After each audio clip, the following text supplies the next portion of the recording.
Gente do céu, que ódio da história que eu acabei de ficar sabendo. Vim correndo aqui contar pra vocês porque eu preciso falar pra alguém. Que indignação que eu fiquei escutando essa história. Eu tenho uma amiga, pensa numa moça boazinha, gente, trabalhadeira, sabe? Ai, gente boa mesmo. E essa moça, ela tem uma edícula, né? E ela alugava essa edícula pra festinha, sabe? Quando você aluga, assim, pra aniversário, uma edícula com uma piscininha e tal, né? Simples, entendeu? Não era nada chique, ela alugava baratinho. Só que ela me contou que tava meio ruim de alugar lá e tal, né? E aí, beleza, ela comentou comigo um dia que tava ruim de alugar lá.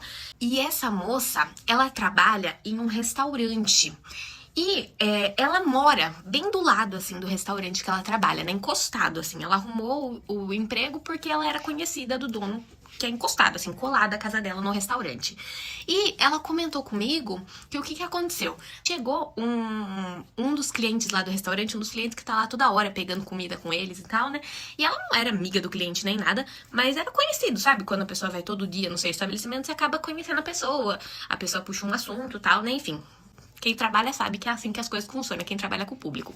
E aí, ela comentou que esse cara, aleatoriamente, veio falando que ele tava procurando algum lugarzinho pra alugar, pra ele morar. E aí, ela uniu o útil ao agradável, né? E ela falou, eu tenho uma edícula, assim, assim, assim. Você acha que serviria pra você? Quanto que você estaria disposto a pagar e tal, né?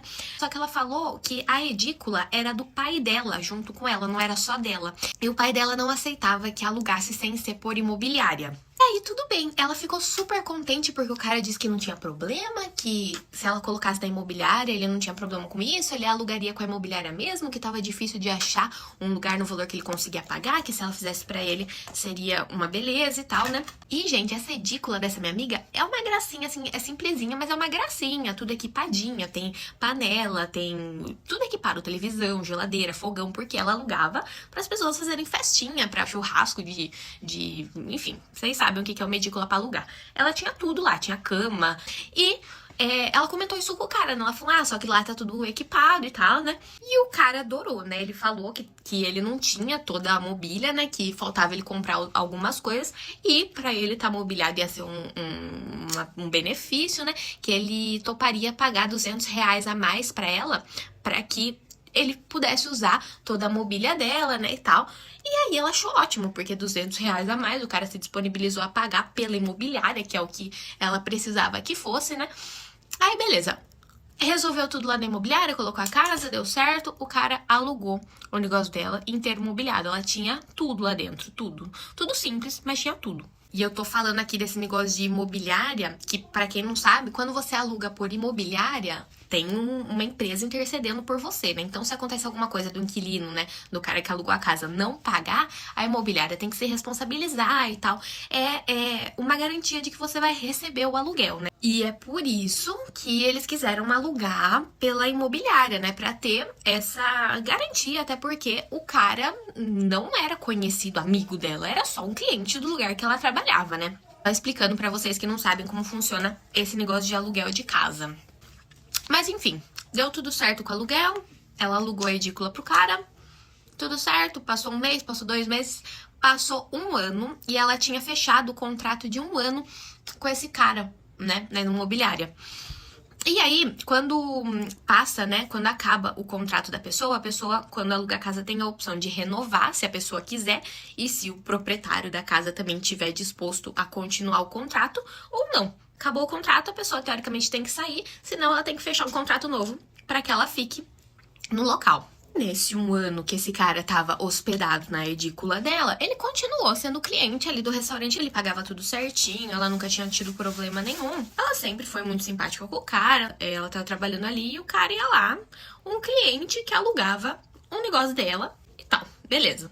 Só que aí, deu 1 ano de contrato e o cara disse que ele ia precisar sair da casa porque ele ia mudar de cidade. Ele tinha sido promovido no serviço dele, só que a promoção era para uma outra cidade. O cara ia devolver a casa dela, pra ela não tinha o que fazer, né? Ela ficou triste e tal, mas ele ia mudar de cidade. E ela disse que nas últimas semanas ali, perto do dia do cara devolver a chave pra imobiliária, devolver a casa dela, o cara não foi mais no restaurante, ele não apareceu mais lá. E ela achou meio estranho, só que ela falou, ele deve estar resolvendo as coisas na outra cidade que ele vai ter que mudar, sei lá, não tá vindo aqui.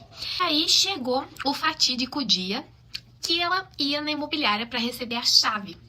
E ela disse que chegando lá na imobiliária, ela teve uma super surpresa, porque ela chegou, a imobiliária realmente estava com a chave da casa dela, o cara tinha devolvido, porém, a imobiliária disse que o cara da imobiliária, quando foi fazer a vistoria na casa, porque antes, quando você devolve uma casa, né, quando acaba seu contrato e você decide sair de uma casa de aluguel, precisa ir um cara vistoriar pra ver se tá tudo bem, como que a casa tá antes da pessoa devolver, porque você precisa fazer algumas reformas na casa, depende do contrato que foi feito lá com a imobiliária, né? E o vistoriador foi na casa dela pra vistoriar, e segundo ele chegou lá e a casa tava sem absolutamente nada. Não tinha sofá, não tinha geladeira, não tinha fogão, não tinha nada na cozinha. E quando ela alugou com tudo lá dentro. E a hora que ela chegou na imobiliária, o cara perguntou pra ela, né? Ele falou assim, ó, cheguei lá, tava tudo vazio. Eu perguntei pro inquilino, né, onde que estavam as coisas, né? Que quando ele alugou a casa, tava com tudo dentro da casa. E ele me respondeu que você era uma conhecida dele e que você deixou ele levar tudo embora. Que quando você comentou com ele de alugar a casa, você deixou ele levar tudo embora. Porque ele ia pagar R$ 200 a mais pra poder ficar com a mobília. Olha isso, gente, que absurdo, que filha da mãe. Ela tomou um sustão na hora que o cara falou isso, né? Mas ela achou que tinha tudo isso sido um engano e tal, né? E aí ela pediu pro cara da imobiliária ligar pro inquilino pra falar que houve um mal-entendido, que ele não entendeu e tal, né? Que o aluguel de R$ 200 era pra ele poder usar a mobília e não pra ele ficar com televisão, com tudo pra ele, imagina, gente, isso é óbvio, né, cara sem vergonha.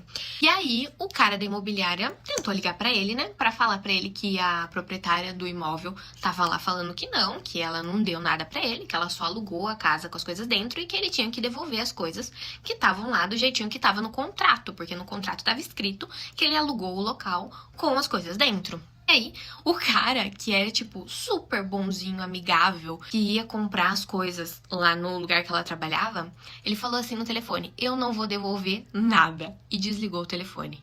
E aí, a minha amiga virou pro cara da imobiliária e falou, e aí, o que vocês vão fazer? Eu pago a imobiliária pra vocês me assegurarem que tudo vai me ser devolvido certinho, né? Aí o cara da imobiliária falou que ela, por ela ser proprietária, tinha que fazer um boletim de ocorrência falando que roubaram tudo que tinha dentro da propriedade dela. E ela falou, beleza, eu vou fazer o boletim de ocorrência, né? Até aí tudo bem. Só que assim que ela saiu da imobiliária, gente, ela recebeu uma ligação no telefone dela. Ela não faz ideia de como que esse cara conseguiu o número dela, do cara ameaçando ela, falando que sabia onde ela morava, porque ela morava do lado ali do lugar que ela trabalhava. Em algum momento ela já deve ter, sei lá, deixado de escapar alguma coisa, ou ela tava no horário de almoço e falou, ela tá aqui, sei lá. Como que esse cara sabia que ela morava ali do lado, e mesmo que ele não soubesse onde ela morava, ele sabia onde ela trabalhava, né? E ela começou a receber a ameaça desse cara. Ele falou que ele não ia devolver nada, que era um absurdo ela chamar ele de ladrão, que ela tinha sim dado as coisas pra ele. E o cara, gente, tava ameaçando ela pesado, falando que ela não sabe com quem que ele tava mexendo, que era muito perigoso isso pra ela, que ela era uma moça sozinha, que ela não tem marido, essa minha amiga, né? E que ela tomasse cuidado com quem ela tava chamando de ladrão. Aí nisso, gente, a minha amiga ficou com medo, não fez o boletim de ocorrência e tudo da casa ficou pra esse cara. Vocês têm noção? Eu não sei se existe alguma lei, alguma coisa que assegura ela, alguma coisa imobiliária que a imobiliária não falou, ou eu não sei. Mas eu sei que essa menina perdeu tudo da casa dela por causa de um filho da mãe. Olha que ódio. Como a gente tem que tomar cuidado com as coisas, gente. Não pode nem alugar. Ela tentou alugar pra ter segurança pela imobiliária, mesmo assim não ficou segura. E aí, gente, eu não sei o que eu faria no lugar, porque é uma situação muito complicada, né? Queria saber o que vocês fariam. Se vocês fariam um boletim de ocorrência ou se vocês optariam por abrir mão, sabe? Porque ela disse que o cara se transformou. O cliente bonzinho virou um demônio. Com tanto caso de violência contra a mulher, feminicídio que acontece, tanta coisa, eu nem julgo essa minha amiga. Até quando a gente vai ter medo, sabe? De fazer um boletim de ocorrência porque tem alguém ameaçando? Eu não sei. O que vocês fariam nessa situação, gente? Não é indignante? Ai, gente, que raiva dessa história. Precisava vir aqui contar. Me deem algum conselho pra eu ver se abre uma luz na minha cabeça do que essa menina pode fazer. Porque ela tá desamparada, que ela é sozinha, coitada. Ai, gente, que dó. Sério. Essa é a história triste de hoje.